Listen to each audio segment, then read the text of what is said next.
Әйел адам енді күйеуінің жаңағы үйіне келгеннен кейін келін деген ұғым бар да.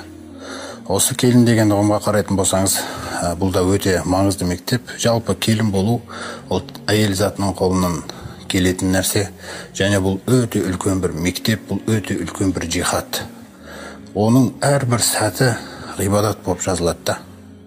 Әрбір сәті ғибадат болып жазылады. Сондықтан күйеуіңіздің әйелі, күйеуіңіздің анасы, жаңағы мысалы енеңіз, ол кісінің де өзінің осы күнге дейін көрген өмірлік тарихы бар, қалыптасқан мінездері бар, қалыптасқан өзінің бір ойлары бар, жаңа бір сол нәрселерді арқылы ол үйретуді қалайды сізге. Оның бар жиған нәрселері сондай, сол нәрселермен бөліскісі келеді. Мінездер де әртүрлі болады мысалы. Әрбір нәрсеге мынау неге былай тұр, неге былай қоймадың деп сөйлеуі мүмкін.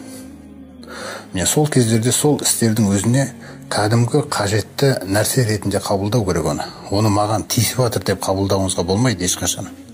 Егер маған тиісіп жатыр десеңіз, шайтан қасыңызға келеді де, қорға өзіңді, ар-ұжданыңды, намысыңды басып жатыр ғой сені деген сөздер айтады. Жоқ, ол асылы ондай нәрсе емес.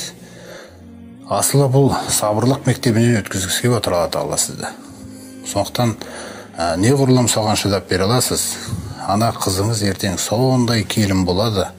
Міне сол еңбегіңіздің жемісін сол кезде көресіз. Қазір білінбеуі мүмкін ол сізге.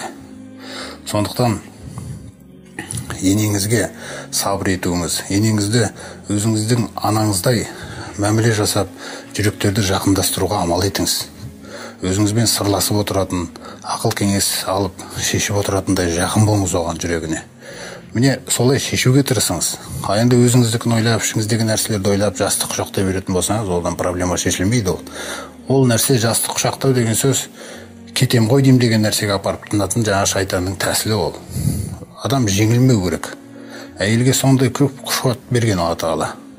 Сондай төзімді қасиеттер берген еркекте жоқ ол мысалы. Жаңа үйдің шаруасының өзінің барлығын Алла Тағала ғибадатқа жазады, егер де разы болып жүрсеңіз Алланың тағдырына.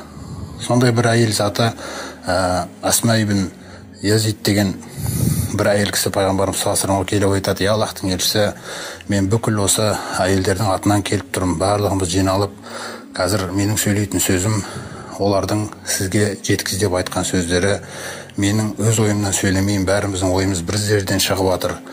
Мына ер адамдар бізден артық болып жатыр. Ер адамдар жұмаларда, жаңағы жамағат намаздарында, жаназаларда, Алла жолындағы күресте, қаншалаған амалдарда бізден артық кетіп отыр. Ал біз болсақ тек үйде отырамыз. Жаңа күйеулеріміздің киімін жуамыз, тамақтарын пісіреміз. Күйеуіміз кеткен кезде олардың мал дүниесін қорғаймыз. Осындай амалдарда ғанамыз біз. Сіз айтыңызшы, сол күйеулеріміз істеп жүрген сауаптарға біз ортақ бола аламыз ба? Осындай күйімізбен деген кезде пайғамбарымыз саллаллаху алейхи ва саллям сахабаларына айтады: "Қалай ойлайсыңдар, мына әйел затының дін туралы қойған сұрағы не деген тамаша екенін көріп тұрсыңдар ма?" дейді. Сонда ер адамдар айтады: "Ей Аллахтың елшісі, біз ойламаппыз, әйелдердің де ақылы осындай дәрежеде сұрақ қояды деп. Өте керемет сұрақ екен, ей Аллахтың елшісі" деген. Сонда пайғамбарымыз саллаллаху алейхи ва саллям жаңағы әйел кісіге айтады: "Сен, Асма, жаңағы барлық әйелдерге барып айт, егер де сендер күйеулеріңе бой ұсынатын болсаңдар, күйеулеріңнің хақысын әдемілеп атқарып беретін болсаңдар, онда жаңағы көздеген сауаптарыңның барлығы сендерге берілді дей беріңдер. Яғни күйеулерің қай амалда жүрсе де, тіпті анау Алла жолындағы жаңағы жаугершілік замандағы амалдарының барлығына ортақ бола аласыңдар" деп қайтарған екен. Сонда жаңағы әйел пайғамбарымыздың қасынан "Аллаху акбар, ла илаха иллаллах" деп сондай қуанған түрде әйелдерге барып осы жаңа қуанышты хабарды жеткізеді. Міне сондықтан сіздер үйде отырып ақ, әйел кісілер үйде отырып ақ шексіз сауаптарға бөленуге мүмкіндіктеріңізді жасап қойған Алла Тағала. Сондықтан мына ене деген нәрсеге де дұрыс қараңыздар, өйткені ол мүмкін мінезі ұнамай жатқан болса да, жаңағыдай бір дағдылары өзінің ұнамай жатқан болған сәттерде мына нәрсені еске алыңыз. Ол қандай болса да, ол сіздің күйеуіңіздің анасы. Алла Тағала сіздің жақсы көріп қосылған күйеуіңіздің сол жатырда жаратылуын қалаған. сол күйеуіңізді өзіңізге ұнайтындай жақсы күйеу қылып, қалай болса да жеткізген осы анасы.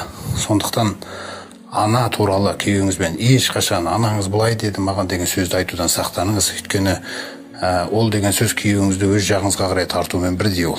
Күйеуі бұл мәселеде күйеуіңіз ешқашан әділеттілік нәрсені орындап бере алмайды. Өйткені ол анасы оның. Оны анасына қарсы шығаруға, анасына қарсы сөйлетуге деген әрекет ешқашан жасамаңыз. Ол күйеуіңіздің жүрегі өз сол анасы ғой. Сондықтан Айша анамыз пайғамбарымыз саллаллаху алейхи вассаламнан мынандай бір нәрсені сұрағанда, жаңағы әйел адам үшін онымен сырласатын, достық қарым-қатынасы мықты болатын, сырласуға ең лайықты адам кім деген кезде күйеуі деген. Сосын айтқан, ал ер адам үшін кім? Сырласуға, сұхбаттасуға, достыққа, сондай бір жақындыққа ең лайықты адамы кім деген кезде анасы деген. Сондықтан бұл ана мен ердің арасын, енеңіз бен күйеуіңіздің арасында сіз көпір сияқты жұмыс істеу керексіз. Егер сол мақсатты сіз жүзеге алмасаңыз, онда шайтан жаңа өзінің жоспарларын құрып, сол екі араны бұзу үшін істетіп жіберуі мүмкін да.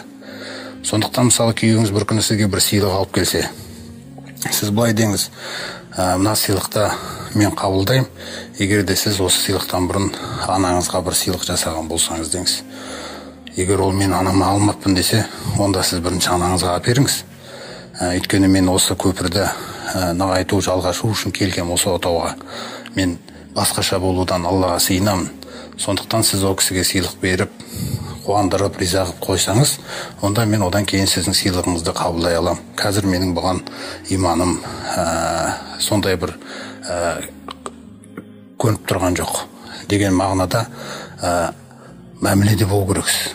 Бұл деген әйел енді, егер әйел бұндай нәрсені істейтін болса, бұл әйелге жететін әйел жоқ деп айтуға болады жердің бетінде. Сондықтан, иншалла, жақсылықтың барлығы, егер Алланың разылығын іздесеңіз, тағдырыңызға риза болсаңыз, Алланың сіздің бойыңыздан шығармайтын жақсылықтары болмайды. Сол жақсылықтарды осындай дәрежеде біз істету керекпіз да.